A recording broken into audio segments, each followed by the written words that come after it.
শুভেচ্ছা নেবেন।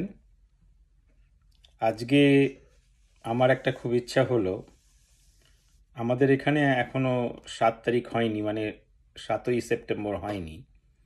আগামীকাল 7ই সেপ্টেম্বর, কিন্তু আপনাদের ওখানে 7ই সেপ্টেম্বর শুরু হয়ে গেছে।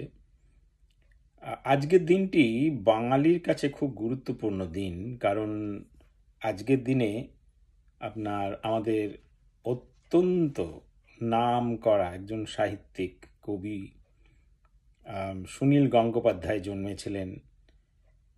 তো আমার মনে আছে, আমার খুব সৌভাগ্য হয়েছিল, মানে 25 বছরের ওপর তো আছি, 25 বছর আছি ফিলাডেলফিয়াতে। তো সেই 2002 সাল যদি ঠিকঠাক আমার, 2000 সালে এসছি, 2002 সাল যদি ঠিকঠাক আমার মনে থাকে, সুনীল গঙ্গোপাধ্যায়, তার স্ত্রী আমাদের এখানে ফিলাডেলফিয়াতে প্রগতি বলে যে বাঙালি অর্গানাইজেশন আছে, দি গ্রেটার ফিলাডেলফিয়া, সবচেয়ে পুরনো, সেখানে উনি এসছিলেন এবং উনি নাটক করেছিলেন, যদ্দূর মনে হচ্ছে সেই সময় ওইটার উপরে। তো সেই সূত্রে মানে একদম সামনে থেকে দেখা, কথা বলা, এই যে ধরনের অভিজ্ঞতাগুলোর একটা সুযোগ হয়েছিল, এটা আমার জন্য কি বলবো, খুবই সৌভাগ্যের ব্যাপার। তারপরে সুনীল গঙ্গোপাধ্যায় নিজে তো বহু লেখা লিখেছেন, তারপরে তার আর একটা ছদ্মনাম ছিল নীল লোহিত, সেই নামেও অনেক লেখা লিখেছেন। আমার কাছে প্রথম আলো এবং সেই সময় এই দুটো মানে অসাধারণ, যতবার পাই ততবার পড়ি এবং অত্যন্ত ভালো লাগে। কিন্তু আজকে আমি সুনীল গঙ্গোপাধ্যায়ের জন্মদিনে ওনারই একটা লেখা বইয়ের একটা বিশেষ প্রবন্ধ নিয়ে আলোচনা করব। আমার মনে হয়েছে যে আমাদের এই সময়ে এই লেখাটা খুবই প্রাসঙ্গিক। আমি সাধারণত আমার নিজের লেখা পড়ে থাকি যে কোনো বিষয়ে, কিন্তু আজকে ভাবলাম মাছের তেলে মাছ ভাজি, উনি যেটা লিখেছেন সেটাই পড়ি, কিছু অংশ, সবটা নয়, বিশাল বড় লেখা, এবং একটু দেখি কি মনে হয় আমাদের। বইটার নাম হচ্ছে তাকাতে হয় পিছন ফিরে। তাকাতে হয় পিছন ফিরে, সুনীল গঙ্গোপাধ্যায়ের লেখা। এখানে একটা কথা বলে রাখি, খুব মজার কথা। সেটা হচ্ছে যে বনে জঙ্গলে যখন হরিণ দৌড়ায়, বাঘ তাড়া করে, বলা হয় যে হরিণের যা গতি, হরিণ যে গতিতে দৌড়তে পারে, সেই গতিতে সে যদি দৌড়ায় তাহলে কিন্তু বাঘ তাকে ধরতে পারবে না, পারার কথা নয়, এরকম ধরনের একটা কথা শুনেছি। কিন্তু হরিণ দৌড়ায়, কিছুটা দৌড়ায়, আর দাঁড়িয়ে পিছন ফিরে তাকায়, দেখে যে বাঘটা কত দূরে আছে। ওই যে স্প্লিট সেকেন্ডের জন্য সে দাঁড়ায়, পিছন ফিরে তাকায়, সেই সময় বাঘ, মানে তাদের গতির যে পার্থক্য সেটা ক্রমশ কমে যায়, বারে বারে দাঁড়ায় আর পিছন ফিরে দেখে। এবং এটাই নাকি মেইন কারণ বাঘ হরিণকে ধরতে পারে। হরিণ যদি সত্যিকারের একই দৌড় গতিতে যেত তাহলে নাকি বাঘ ধরতে পারতো না। এটা কতটা সত্য মিথ্যা জানি না, কিন্তু এরকম ধরনের কথা আছে। কিন্তু জীবনটা তো আর, আমরা তো আর জঙ্গলে বাস করি না, আমাদের হচ্ছে মানব সমাজ। এখানে আমার মনে হয় এই যে তাকাতে হয় পিছন ফিরে, এর থেকে বড় সত্য কিছু নেই। তাকাবো কেন, কোথায় তাকাবো? তাকাবো আমরা পিছনের দিকে, পিছনের ইতিহাস থেকে, এবং সেই পিছনের ইতিহাস থেকে আমরা যাতে কিছু শিক্ষা নিতে পারি। মানে পেছনের ইতিহাসটা জেনে, না জানা থাকলে জেনে, বা ভুলে গেলে আবার আরেকবার পিছন ফিরে তাকিয়ে দেখে, মনে করে আমরা যে সামনে এগোবো তার জন্য কিছু রসদ যেন আমরা সেই ইতিহাস থেকে পাই। এইটার জন্যই বলা হয় যে ইতিহাস পড়ো, সেটাই আর কি। মানে অনেক কিছু আমরা ফেলে রেখে যাই যেগুলো ইতিহাস, কিন্তু তারও একটা গুরুত্ব আছে। এবং সেই দিক থেকে আমি যখন এই বইটি পড়েছি এবং তাকাতে হয় পিছন ফিরে, এর থেকে বড় কথা আর কিছু হতে পারে না। সুনীল গঙ্গোপাধ্যায় অসাধারণ এই বইটা আমার লাগে সুনীল গঙ্গোপাধ্যায় বইটা।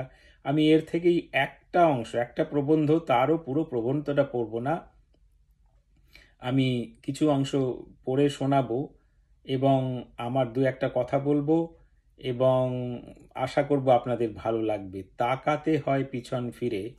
তা এর যে এটা অবশ্য অনেক দিন আগে পাবলিশড হয়েছিল, মানে এই বইটায় যিনি উনি যেটা লিখেছেন সেগুলো বিভিন্ন পত্রপত্রিকায় আগেই তিনি লিখেছিলেন এবং সেই লেখার মেয়াদ ছিল 1956 সাল থেকে 1999 সাল পর্যন্ত। সর্বশেষ লেখাটি আর কি 1999 সাল, এবং বইটি পাবলিশড হয় 2000 সালে। তাহলে বুঝতে পারছেন আমি যখন এই লেখাটা পড়ব তার যে প্রেক্ষাপট সেটা ওই খুব কাছের হলেও 2000 সাল, অনেক দূরের। কিন্তু দূরে হলে কি হবে, তার আমার মনে হয়েছে আমি যে প্রবন্ধটি পড়তে যাচ্ছি তার প্রত্যেকটা লাইন আজকের একেবারে এই মুহূর্তের আমাদের যে বাংলা ও বাঙালির যে অবস্থা তার সঙ্গে খুবই প্রাসঙ্গিক।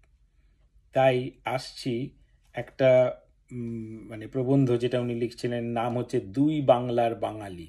দুই বাংলার বাঙালি, এই বইটা থেকে, তাকাতে হয় পিছন ফিরে। তো আমি তো লাইন বাই লাইন পড়বো না, কিন্তু পড়ি একটা। উনি প্রথমে কি কল্পনা করছিলেন, মানে দুই বাংলার বাঙালি কিরকম হলে খুব ভালো হতো। পড়ছি। কল্পনা করা যাক এই 16 কোটি মানুষ দুবেলা যথেষ্ট খেতে পায়, সকলেরই নিজস্ব বাড়ি ঘর আছে, সকলের কাছেই উপযুক্ত পোশাক, সকলেই পায় শিক্ষার সুযোগ। এটা মনে রাখবেন, শিক্ষার সুযোগ, যেখানে এখনো আমাদের দেশে কিন্তু সকলের জন্য শিক্ষাকে মৌলিক অধিকার হিসাবে স্বীকার করাই হয়নি। যানবাহনেরও মোটামুটি সমস্যা নেই এবং এই মানুষেরা ধর্মের নামে যখন তখন নিজেদের মধ্যে মারামারি করে না। এটা এমন কিছু কষ্ট কল্পনা নয়। পৃথিবীর সভ্য দেশগুলোতে এই সবই জীবনযাত্রার একটা সাধারণ মান। এইগুলি যদি সত্য হতো তাহলে 16 কোটি মানুষের এই বিশাল জাতি হতে পারত আমি একটু ভুল পড়লাম। 16 কোটি মানুষের এই বিশাল জাতি হতে পারত কত শক্তিশালী স্প্যানিশ, ইটালিয়ান, ফ্রেঞ্চদের তুলনায় বাঙালিরা গণ্য হতো অনেক বড় জনগোষ্ঠী হিসাবে। পৃথিবীতে বাঙালিরা একটি বিশেষ স্থান আদায় করে নিতে পারত। সুনীল গঙ্গোপাধ্যায়ের এটা এক ধরনের আক্ষেপ। তিনি কল্পনা করছেন যে এইটা যদি হতো তাহলে বাঙালিরা কোথায় চলে যেত। বাঙালি এখন সারা পৃথিবীতে হাজারো ভাগে বিভক্ত। এখন বাংলাদেশ একটা রাষ্ট্র, স্বাধীন বাংলাদেশ রাষ্ট্র। তাছাড়াও ত্রিপুরা, আসাম, বিহার বা অন্যান্য রাজ্যে এবং পৃথিবীর বহু রাজ্যে রাষ্ট্রে বাঙালি চলে গেছে, বহু বাঙালি। তো এই যে এই কল্পনাটার মধ্যে ওনার যে আক্ষেপটা প্রকাশ পেয়েছে তার ব্যাখ্যা উনি এই গ্রন্থটার মধ্যে, মানে গল্পটার মধ্যে বা প্রবন্ধটার মধ্যে নানা জায়গায় লিখেছেন। এইবার আসি পরের প্যারাগ্রাফ থেকে একটা দুটো লাইন। ইউনেস্কোর তথ্য অনুযায়ী ভাষাভিত্তিক জনসংখ্যার হিসাবে বাঙালিদের স্থান সারা বিশ্বে এখন পঞ্চম। এখন মানে উনি যখন লিখছেন তখন, মানে সেটা মোটামুটি এখনো সত্য। ইউনেস্কোর তথ্য অনুযায়ী ভাষাভিত্তিক জনসংখ্যার হিসাবে বাঙালিদের স্থান সারা বিশ্বে এখন পঞ্চম। শুধু বাঙালিদের স্থান সারা বিশ্বে মানে কি, বাংলা ভাষাভাষী জনসংখ্যার সমগ্র বিশ্ব মিলিয়ে, কিন্তু তারা অসংখ্য ভাগে বিভক্ত। আর একটা পরের, এই প্যারাগ্রাফটা পুরো পড়লাম না, পরের প্যারাগ্রাফে যাই। বলছেন, বাংলায় কথা বললেই কি বাঙালি হয়? বাংলায় কথা বললেই কি বাঙালি হয়?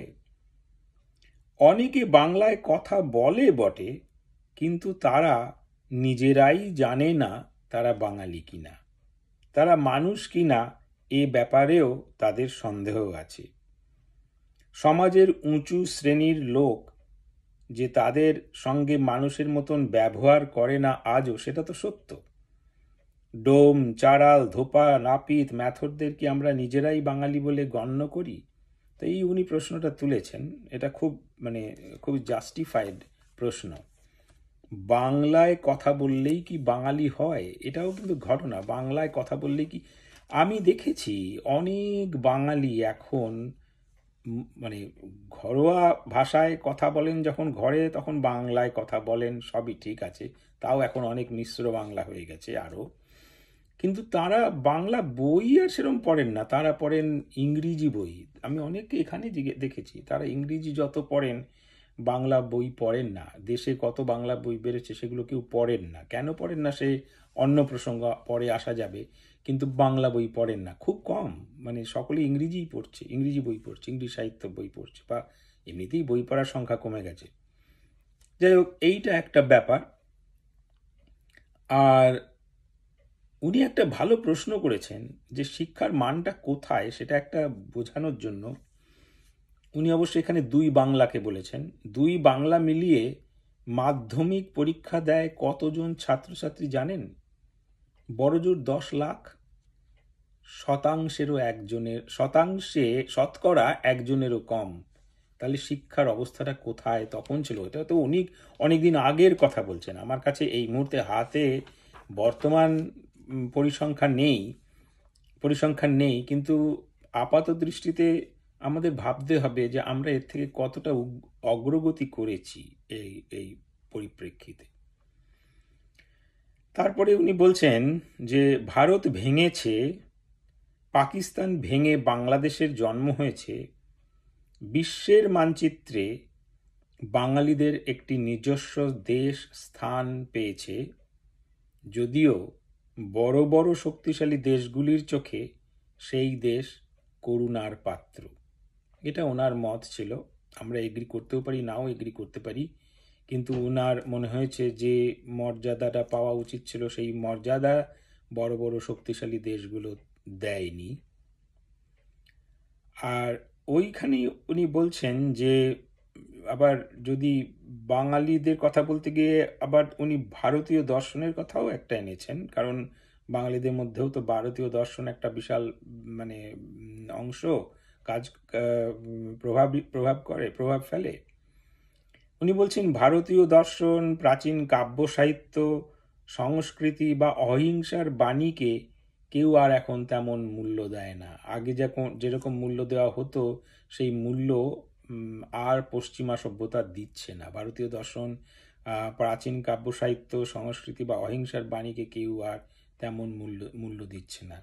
আমি এদেশে এসে দেখেছি, ধরুন এই যে রাস্তাঘাটে, যেমন আমি নিউ অরলিন্সে গেছি, 2-1 সাহেব শুভ আমাকে গীতা ধরিয়ে দিচ্ছেন রাস্তায়। তিনি ভালো বাংলাও বলতে পারেন, এরকম আছে, অনেকে আছে। কিন্তু আপনি যদি দেখেন যারা ভারতীয় সংস্কৃতি নিয়ে এখানে চর্চা করছে, তাদের মধ্যে কজন আর বিদেশি? কিছু মুষ্টিমেয় যারা এই ভারতীয় দর্শন নিয়ে পড়াশোনা করেন, এবং যারা করেন তারা আবার অত্যন্ত বিজ্ঞান। কিন্তু সাধারণ জনমানুষের রাস্তাঘাটে যদি আমি কাউকে জিজ্ঞেস করি আপনি ভারতীয় দর্শন সম্বন্ধে জানেন, প্রাচীন কাব্য সাহিত্য সম্বন্ধে জানেন, তাদের জ্ঞান কিন্তু সেরকম নয়। সেই দিক থেকে ভারতীয়রা বরং পশ্চিমী দর্শন, পশ্চিমা সভ্যতা, পশ্চিমা সব কিছুর ব্যাপারে অনেক বেশি জ্ঞান অর্জন করে থাকে সাধারণভাবে। তিনি বলছেন যে দেশ থেকে গৌতম বুদ্ধ, মহাত্মা গান্ধী, যে দেশে গৌতম বুদ্ধ থেকে মহাত্মা গান্ধী পর্যন্ত অহিংসার দর্শন প্রচার করেছেন কতবার, আমি একটু ভুল পড়ছি, ঠিকঠাক পড়ছি না, যে দেশে গৌতম বুদ্ধ থেকে মহাত্মা গান্ধী পর্যন্ত অহিংসার দর্শন প্রচার করেছেন কতবার, সে দেশে সর্বক্ষণ লক করছে হিংসা। এটা তো আজও সত্য, একেবারে সত্য। প্রতিটি রাজনীতির প্রতিটি ক্ষেত্রে, রাস্তায়, কর্মক্ষেত্রে, সব জায়গায় এটা তো সত্য।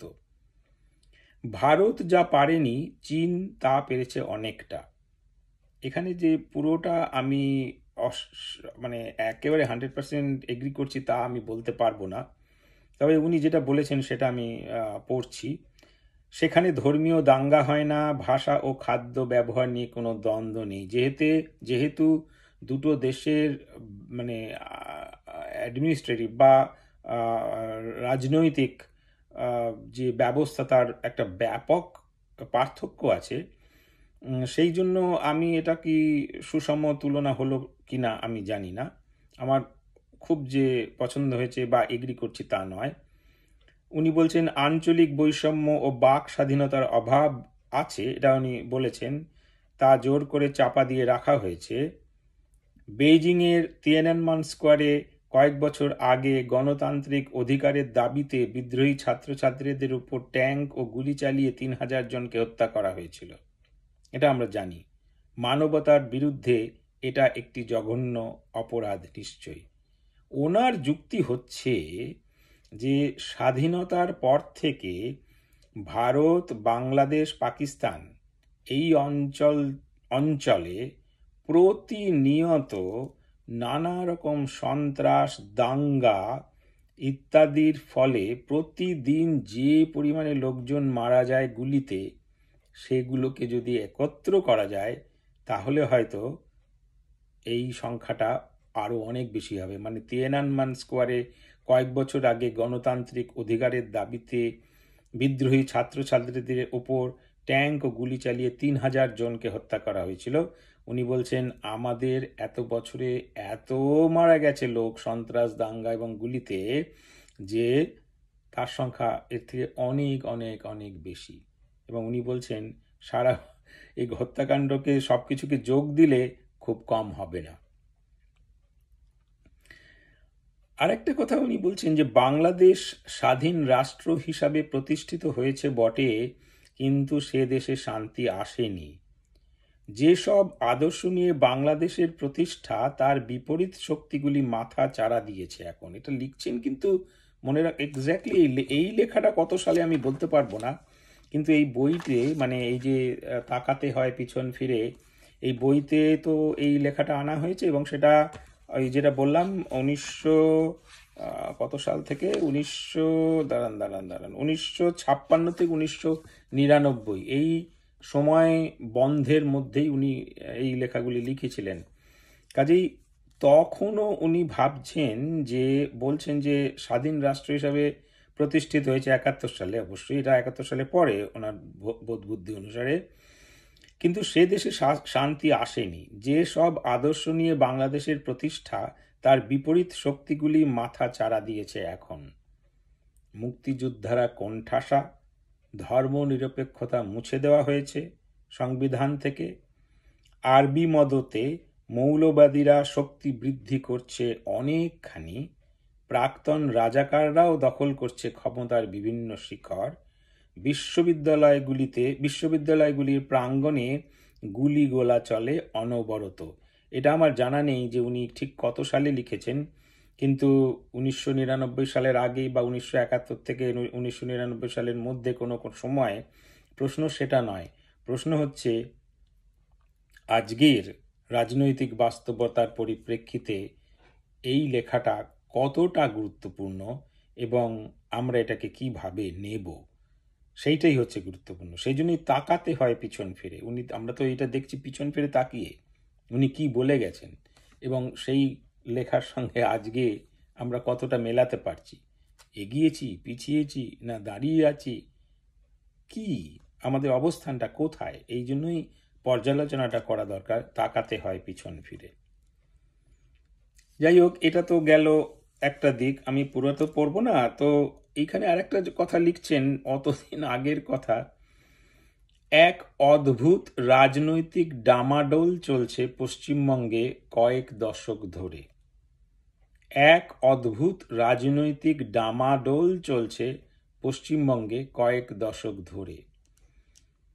এই যে রাজনৈতিক ডামাডোল পশ্চিমবঙ্গে চলছে, এইটার উল্লেখ উনি করছেন এই তাকাতে হয় পিছন ফিরে বইটাতে।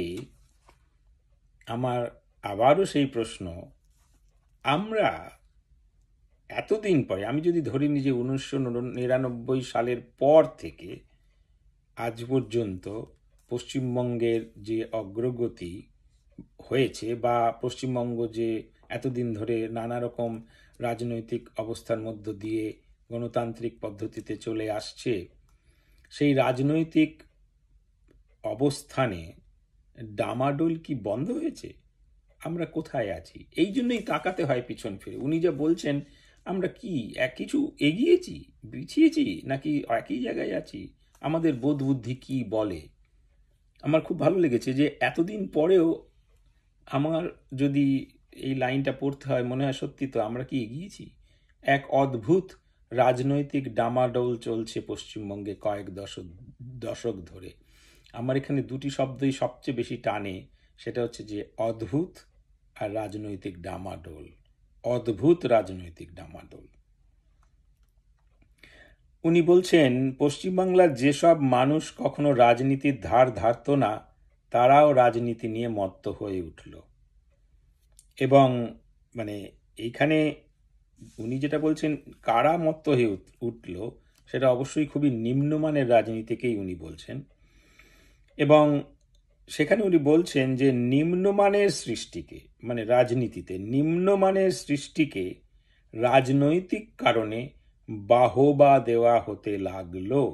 নিম্নমানের সৃষ্টিকে রাজনৈতিক কারণে বাহবা দেওয়া হতে লাগলো।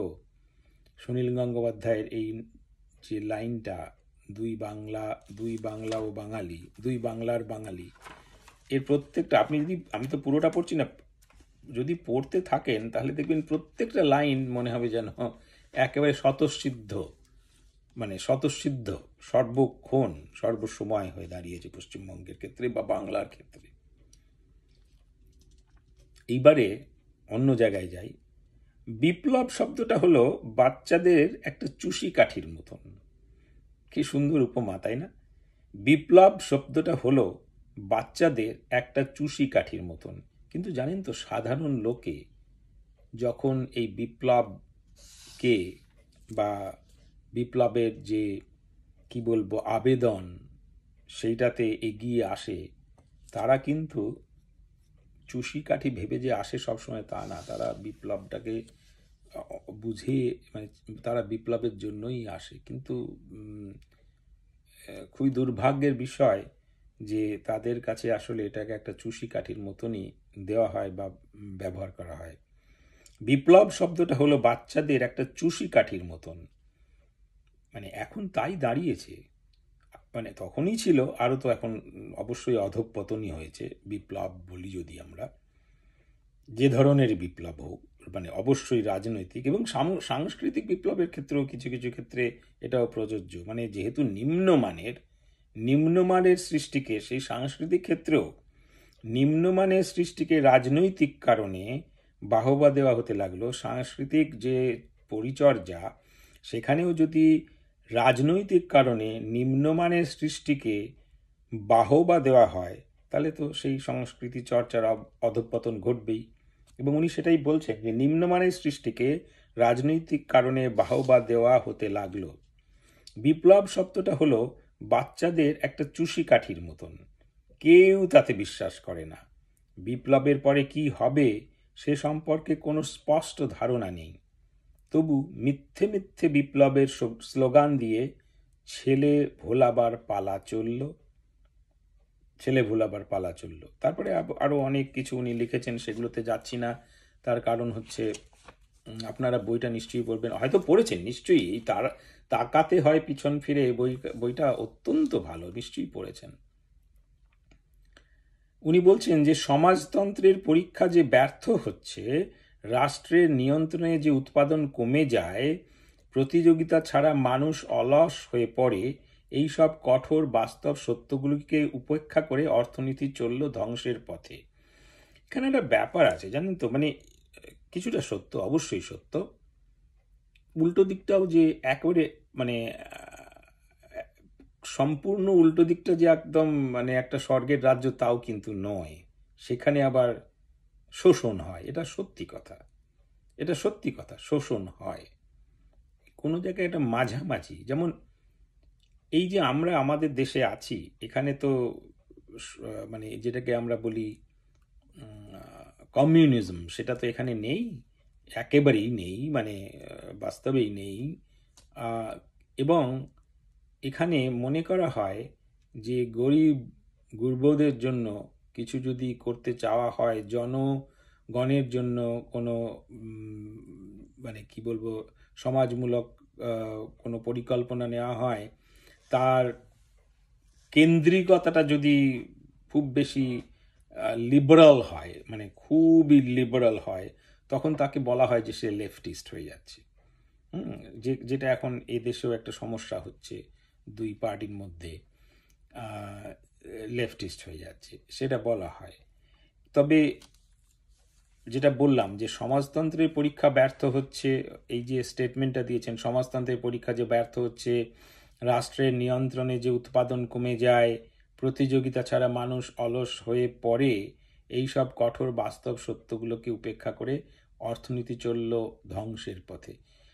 মানে কিছুটা কিছুটা কেন, অনেকটাই সত্য। কারণ আজকে একটা 5 জন মিলে যদি 100 বিঘা জমি চাষ করে, আমি জানি না ভুলভাল বললাম কিনা আয়তনের তুলনায়, আমি বলতে চাইছি চাষ করে একজন অলস আর একজন খুবই খাটিয়ে, কিন্তু উৎপাদনটা যদি কর্মক্ষমতা, কর্মদক্ষতা বা এইগুলোর উপরে ভিত্তি করে উৎপাদনটা যদি ভাগ না হয়, সকলেই ইকুয়াল পায়, বলতে খুব ভালো লাগে। কিন্তু আমি যদি খুবই খাটিয়ে হই আর একজন আমার পাশে একজন অলস ব্যক্তি বসে আছে, সেও একই ভাগ পাচ্ছে, তখন আমার মধ্যে তো একটা ক্ষোভ হবেই। এই ধরনের থেকেই উনি বলেছেন।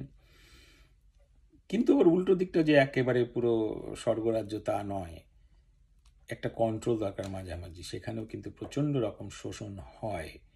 আমি দেখেছি, আমার নিজের অভিজ্ঞতাতেও দেখেছি এগুলো হয়, আমাদের দেশেই হয়। এরপরের অংশটা কিন্তু অসাধারণ, আমার এই জায়গাটা খুব ভালো লেগেছে। বিশেষ করে ভারতবর্ষের পরিপ্রেক্ষিতে আমরা তো নানা রকম ইজমকে দেখলাম বিভিন্ন সময় ক্ষমতায় থাকতে থাকতে থাকতে মানে এমন একটা অবস্থা হয়েছে, মানুষ এখন দিশেহারা যে কোন ইজমে গেলে তারা সত্যিকারের একটা সুন্দর সমাজ ব্যবস্থা পাবে, মানে এই ধরনের যে উপকার তারা পাবে। এখানে উনি বলছেন যে প্রখ্যাত ঐতিহাসিক টয়েনবি বলেছিলেন, সেটা উনি বলছেন, কমিউনিজমের প্রধান প্রতিদ্বন্দ্বী হবে ন্যাশনালিজম, তাতে তাঁরা কর্ণপাত করেননি। এটা অন্য পরিপ্রেক্ষিতে বলছেন, কিন্তু উনি যেটা বলতে চাইছেন, কমিউনিজমের প্রধান প্রতিদ্বন্দ্বী হবে ন্যাশনালিজম, ন্যাশনালিজম, জাতীয়তাবাদ। এখন বর্তমান পরিপ্রেক্ষিতে আমরা যদি দেশ বিদেশের চেহারা দেখি, সারা পৃথিবীতেই, সারা বিশ্বেই এটা কিন্তু এক ধরনের ট্রেন্ড দেখা যাচ্ছে যে সব কিছুই এখন জাতীয়তাবাদ, জাতীয়তাবাদ এই দিকে ধাবিত হচ্ছে, সমস্ত রাজনৈতিক চেতনা, যে এই জাতীয়তাবাদের মধ্য দিয়েই আমরা দেশকে উন্নত করতে পারবো। এরকম অনেক কথা উনি বলেছেন যেগুলো আমার খুব ভালো লেগেছে। আচ্ছা, এবারে বাঙালি জাতীয়তাবাদ নিয়ে অনেকক্ষণ পরে নানা রকম ইতিহাস উনি দিয়েছেন, যখন বামপন্থীরা ছিল পশ্চিমবঙ্গে এবং ভারতের বিভিন্ন অংশে ক্ষমতাসীন, জরুরি অবস্থার কথা বলেছেন, ইন্দিরা গান্ধী হেরে যাওয়ার কথা বলেছেন, এই সমস্ত ইতিহাস ছুঁয়ে গেছেন, যে বিভিন্ন রাজনৈতিক প্রেক্ষাপটের মধ্য দিয়ে আমরা গিয়েছি, মানে অতিবাহিত করেছি সময়, যুগ। সেই পরিপ্রেক্ষিতে উনি আবার বাংলাদেশকে একসময় টেনে এনেছেন এবং উনি বলছেন যে ওদিকে, মানে সেই সময় বাংলাদেশে পূর্ব পাকিস্তানের আমল থেকেই অভ্যুত্থান শুরু হয়েছিল এক বাঙালি জাতীয়তাবাদের। মুসলমানদের জন্য একটি আলাদা রাষ্ট্রের দাবিতে সৃষ্ট হয়েছিল পাকিস্তান, কারণ তারা ভাষাকে মর্যাদা দেয়নি, বাংলা ভাষাকে মর্যাদা দেয়নি। কিন্তু কিছুদিনের মধ্যেই বোঝা গেল শুধু ধর্মের আশ্রয়ে বাঁচা যায় না, মুসলমানরাও মুসলমানদের শোষণ ও অত্যাচার করতে পারে। প্রথমে যখন ভারত ভাগ হয়েছিল মনে হয়েছিল মুসলমানদের জন্য দেশ পাওয়া গেল। এক যদিও দুটো দেশের মানে দুটো ভূখণ্ডের মধ্যে বহু দূর আছে। এবং এই প্রসঙ্গে আমি বলে রাখি, আপনারা নিশ্চয়ই জানেন যে মৌলানা আবুল কালাম আজাদ, যিনি কংগ্রেসের একজন অতি নামকরা রাজনীতিবিদ ছিলেন, তিনি তো ভারত ভাগের একদমই বিরোধী ছিলেন। তো উনি ভারত ভাগ হওয়ার আগেই, যদি ঠিকঠাক মনে থাকে, করাচিতে কোনো এক সংবাদপত্রের সাংবাদিককে, এটা আমি একটা জায়গায় আমি এই ব্যাপারে লিখেছিলাম, এক্ষুনি আমার স্মৃতিশক্তিটা পুরো কাজ করছে না এক্স্যাক্টলি কোন কাগজটাতে উনি ইন্টারভিউটা দিয়েছিলেন। মৌলানা আবুল কালাম আজাদ কিন্তু বলে গেছিলেন যে ভারত ভাগ তিনি ভারত ভাগকে তিনি সমর্থন করেন না, তার অনেকগুলো কারণ আছে। 13টা কারণ দিয়েছিলেন, এবং মনে রাখতে হবে এই 13টা কারণই কিন্তু এমনই অক্ষরে অক্ষরে মিলে গেছে যে তাকে আমি যখনই তাঁর ওই 13টা যুক্তির গুলো আবার দেখি বা পড়ি, তখন আমি ভাবি যে উনি সত্যিই একজন অসম্ভব ভবিষ্যৎ দ্রষ্টা। এবং তার মধ্যে কতগুলো তো খুবই সোজা মনে করা, যে উনি বলেছিলেন ওই মুসলমানদের একটা জমি হবে, রাজ্য হবে, দেশ হবে, রাষ্ট্র হবে, এই ভেবে যারা ভারত থেকে ভাগ করতে চাইছেন তারা জানেন না যে শুধুমাত্র ভৌগোলিক দূরত্ব এবং সাংস্কৃতিক ব্যবধানের জন্য এত হাজার হাজার হাজার মাইল দূরে যে দুটো ভূখণ্ড, পাকিস্তান, দুটো ভূখণ্ড একদিন আলাদা হয়ে যাবে। এবং বাস্তবে তাই হয়েছে। এবং কেন হবে তার একটা বিস্তারিত ব্যাখ্যা উনি দিয়েছিলেন, এবং ঠিক সেই কারণেই হয়েছে। 13টা যুক্তি নিয়ে তো এখন আমি কথা বলতে পারবো না, কিন্তু আর একটা যুক্তি আমি বলতে চাই, যে উনি বলেছিলেন যে পাকিস্তান যে করা হলো বা মুসলমানদের জন্য একটা রাষ্ট্র দেওয়া হবে, এই যে একটা খুব সুন্দর বক্তব্য বা ধারণা থেকে রাষ্ট্রটাকে ধর্মের ভিত্তিতে ভাগ করা হলো, শেষমেশ পাকিস্তান হয়ে যাবে একটা গ্যারিসন স্টেট। এবং পশ্চিমা পরাশক্তি এই গ্যারিসন স্টেটটাকে কন্ট্রোল করবে, এবং এখানকার আন্তর্জাতিক ভৌগোলিক যে ভূ রাজনৈতিক কাঠামো, সেই কাঠামোটাকে সর্বদা কন্ট্রোল করবে। এবং এর ফলে এই ভূ রাজনৈতিক পরিস্থিতি সর্বদাই একটা নড়বড়ে অবস্থায়, অস্থির অবস্থায় থাকবে। যাই হোক, এই প্রসঙ্গে আমি অতটা ভেতরে ঢুকতে চাইছি না, কারণ আমার আজকের বক্তব্য ওনার লেখা তাকাতে হয় পিছন ফিরে, সেখানে যে দুই বাংলার বাঙালি নিয়ে যেগুলো মন্তব্য করেছেন তার ভিত্তিতেই। কিন্তু এটা না বললেও নয় যে মৌলানা আবুল কালাম আজাদ এতটাই দূরদর্শী ছিলেন, এবং তার প্রত্যেকটা ভবিষ্যৎবাণী অক্ষরে অক্ষরে ফলে গেছে। এবং এইটাই তো সত্যি কথা, যে মুসলমানদের জন্য একটি আলাদা রাষ্ট্রের দাবিতে সৃষ্টি হয়েছিল পাকিস্তান, কিন্তু কিছুদিনের মধ্যেই বোঝা গেল শুধু ধর্মের আশ্রয়ে বাঁচা যায় না, মুসলমানরাও মুসলমানদের শোষণ ও অত্যাচার করতে পারে। এবং উনি বলছেন যে পশ্চিম পাকিস্তানের শাসক শ্রেণী পূর্ব পাকিস্তানের মুসলমানদের যে শুধু শোষণ করে তাই নয়, তাদের নিচু চোখে দেখে এবং অবজ্ঞা করে। তখন থেকে শুরু হলো বাঙালি মুসলমানদের স্বদেশ যাত্রা। কাজেই ভাষা আন্দোলন হলো, ভাষার আন্দোলনের ভিত্তিতে আলটিমেটলি একটা বাংলা দেশ হলো, তার নিজের ভাষা হলো বাংলা। এখন ভাবতে হবে যে পরিস্থিতিটা, এই যে তাকাতে হয় পিছন ফিরে, আমরা কি আবার ঘুরে যাচ্ছি? আবার ভাষার জায়গায় ধর্ম বড় হয়ে পড়ছে? এই ধরনের চিন্তাভাবনাগুলো আসে যদি আমরা তাকাই পিছন ফিরে। এখানে আর একটু পরের প্যারাগ্রাফটা আরও অসাধারণ। মুসলমানরা বাঙালি হতে পারে কি না এই নিয়ে অনেক হিন্দুর মনেই বরাবর একটা সন্দেহ ছিল। আমি তো ভেবেছিলাম ও মুসলমান, বাঙালি নাকি, এটা আমি খুব ছোটবেলায় আমিও শুনেছি, বিশেষ করে হিন্দু বাড়িতে মুসলমান বন্ধু বাঙালি এলে ও ও মুসলমান, মানে তার যে সে যে বাঙালি সেটা হতো না, কিন্তু সেগুলো এখন অতীত, এখন আর সেটা নেই। কিন্তু দুর্ভাগ্যের কথা হচ্ছে এই টপিকটা এখনো কিন্তু খুব আকর্ষণ করে যখনই কোনো তর্ক বিতর্ক হয়। কারণ আমি দেখলাম যে নিউ ইয়র্কে যে বুক ফেয়ার, মানে বাংলা বই মেলা হলো, তাতে আলোচনা চক্রের মধ্যেও এই কোয়েশ্চেনটা এসছে, কিন্তু আজকে কিন্তু কেউ মনে করে না যে ও মুসলমান বাঙালি নয়, এটা কেউ মনে করে না। এটা এখন এক ধরনের, কি বলবো, আমার কাছে মনে হয়েছে শুধু শুধু এই বিতর্কটাকে নিয়ে এসে গা গরম করা, এর এর কোনো মানেই নেই এই ধরনের আলোচনার। যে এই যে এখন, তখন যেটা ছিল, আমি তো ভেবেছিলাম ও মুসলমান ও বাঙালি নাকি, এখন সেটা নেই। আমার আরেকটা জিনিস মনে হয়েছে, এটা একেবারেই আমার মনে হয়েছে, জানি না সত্যি মিথ্যা কিনা, যে যেহেতু মুসলমানদের মোগলদের অতদিনের শাসনের পরে ইংরেজরা এলো, আহ, প্রথমে বাঙালি মুসলমান সমাজ তারা ইংরেজিটাকে সহজে গ্রহণ করতে চায়নি।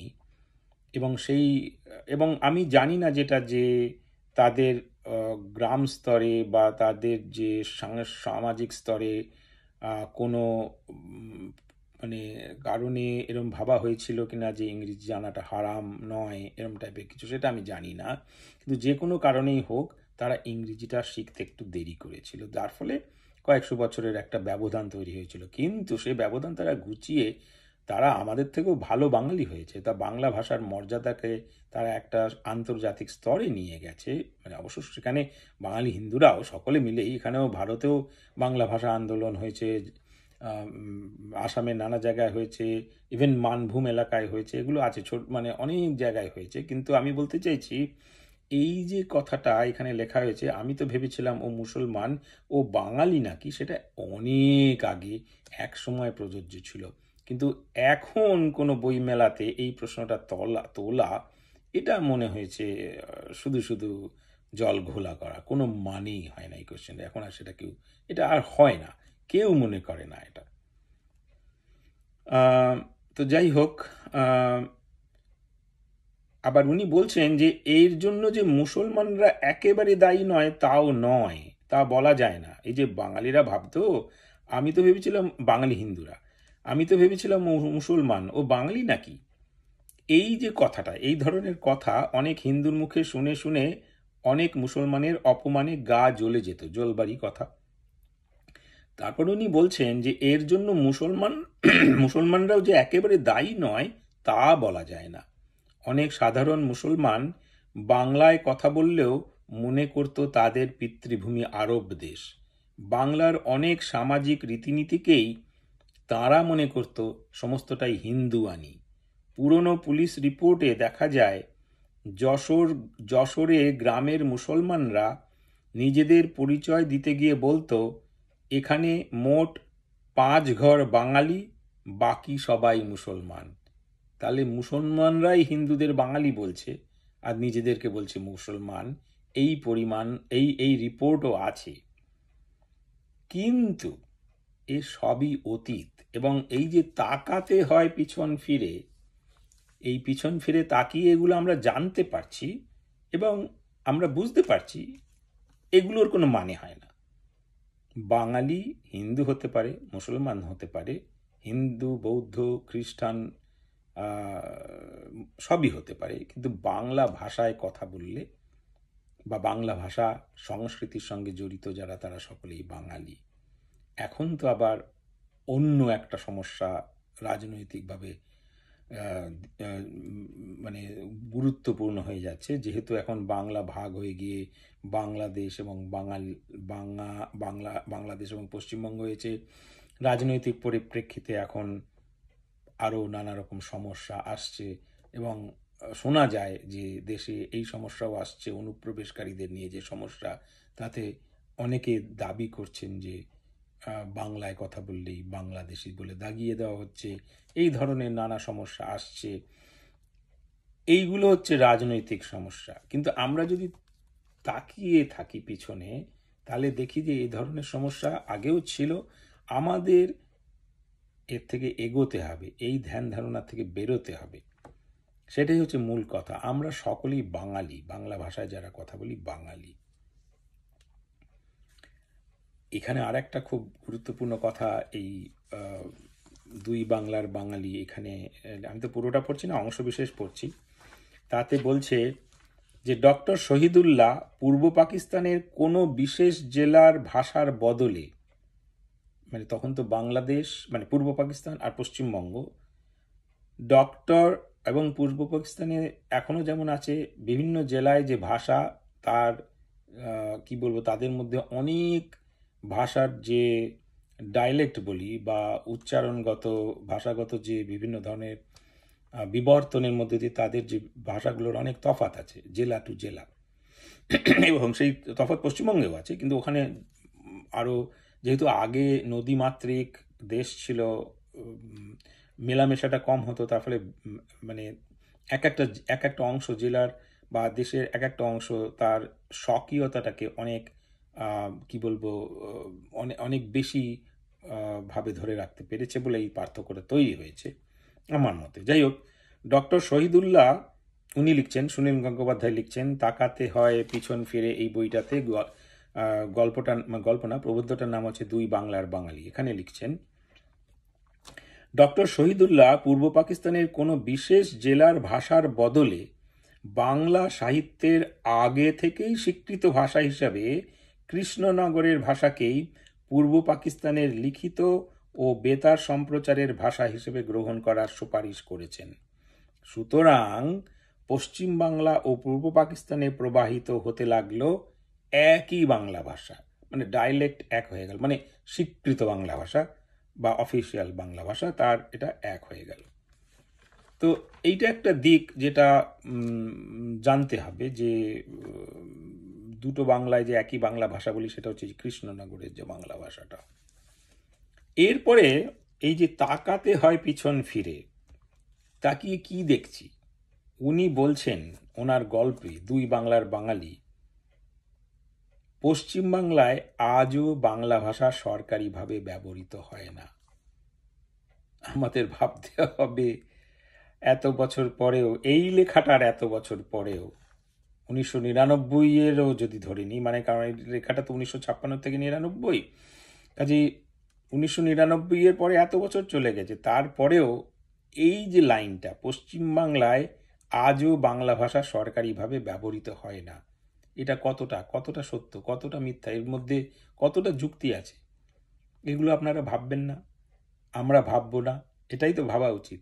আমরা যখন পিছন ফিরে তাকাই তখন তো ভাববো যে আমরা কি এগোলাম না এগোলাম না, কেন এগোলাম না, এই সমস্ত যে চিন্তা ভাবনা, এটা কি আমাদের করা উচিত না উচিত না। সেই জন্যই তো আমাদের বই পড়তে হবে, পুরনো পিছনের দিকে তাকিয়ে দেখতে হবে কোথায় ছিলাম, আমরা কি এগিয়েছি নাকি। আজও পশ্চিমবাংলায় বাংলা ভাষা সরকারি ভাষা হিসেবে ব্যবহৃত হয় না। আমি কিন্তু নিজে দেখেছি যেটুকু, সেটা হচ্ছে যে আমি যখন ছোট ছিলাম, পশ্চিমবাংলায় এই যে আগে কেন্দ্রীয় সরকার যে ত্রিভাষা সূত্র গ্রহণ করেছিল, তখন এই ত্রিভাষা সূত্রটা কিন্তু পশ্চিমবঙ্গে বেশ ভালোভাবে ব্যবহার হতো। সেইটারও এখন ব্যবহার অনেক কমে গেছে। এই কমে যাওয়ার ফলে এখন যখন লাস্ট কলকাতায় গেলাম, তখন তো দেখি কলকাতার দোকানে আমাকে হিন্দি বলতে হচ্ছে, বাংলা বলতে পারছি না, কারণ যে বলছে সে বাংলা জানে না। আগে যেমন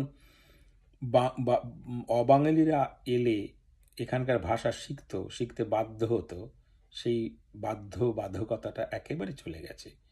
ইংরেজি আর হিন্দি ছাড়া, মানে পশ্চিমবঙ্গের কলকাতায় অনেক জায়গাতে আমারও অসুবিধা হয়েছে বাংলায় কথা বলে। যে দোকানে যাচ্ছে সে বাংলা কথা বলতে পারছে না বা জানি না। এবারে বলছেন যে যে যারা নিজেদের বাঙালি বলে পরিচয় দিতে লজ্জাবোধ করেন, যারা আন্তর্জাতিক মানসিকতার অধিকারী বলে মনে করেন নিজেদের, তারা ভুলে যান যে নিজস্ব ভাষা ও সংস্কৃতি সম্পর্কে পরিপূর্ণভাবে অবহিত না হলে কোনো মানুষেরই মানসিক গঠন সম্পূর্ণ হয় না। যার পা দুটি গাঁথা থাকবে নিজের দেশের মাটিতে, চোখ থাকবে নিজস্ব পারিপার্শ্বিকে, আর চিন্তায় থাকবে সারা পৃথিবীর সভ্যতার ইতিহাস, সেই প্রকৃত আন্তর্জাতিক মানুষ। বাঙালি কি আন্তর্জাতিক মানুষ হতে পেরেছে? সেটাও একটা বড় প্রশ্ন। আর এবারে শেষ হয়ে আসছে, লাস্টে উনি মানে শেষের দিকে উনি বলছেন যে উনার একটা আশা, কল্পনা দিয়ে শুরু করেছিলেন, কল্পনা দিয়েই উনি শেষ করছেন। আমার কল্পনা করতে ভালো লাগে 16 কোটি বাঙালি, মানে সেই সময় 16 কোটি, কাজে সেই এখন তো বদলে গেছে সংখ্যাটা, 16 কোটি বাংলা ভাষাভাষী মানুষ অদূর ভবিষ্যতেই খাদ্য সমস্যার সমাধান করে ফেলবে, বসন ও বাসস্থান পাবে উচিত মতো, ঘুচে যাবে দারিদ্র্য, তারা গর্ববোধ করবে মাতৃভাষা ও সংস্কৃতির জন্য। বাংলাদেশ থাক পৃথিবীর একটি বাংলাদেশ থাক পৃথক একটি স্বাধীন রাষ্ট্র, পশ্চিমবাংলা থাক ভারতের অঙ্গরাজ্য হয়ে, কিন্তু মিলিতভাবে বাঙালিরা সারা পৃথিবীর চোখে একই একটি শক্তিশালী জাতিগোষ্ঠী হিসেবে গণ্য হবে। নতুন শতাব্দীর শুরু থেকেই শুরু হোক না সেই প্রক্রিয়া, আমি আশাবাদী। যাকে আমার আজকে খুব ইচ্ছা করলো, একটু বড় হয়ে গেল লেখাটা, মানে আমার এই পর্বটা, এটা পড়লাম আমি। দুই বাংলার বাঙালি, তাকাতে হয় পিছন ফিরে, সুনীল গঙ্গোপাধ্যায়ের বই। আজকে এই পর্যন্তই, অনেক বড় হয়ে গেছে।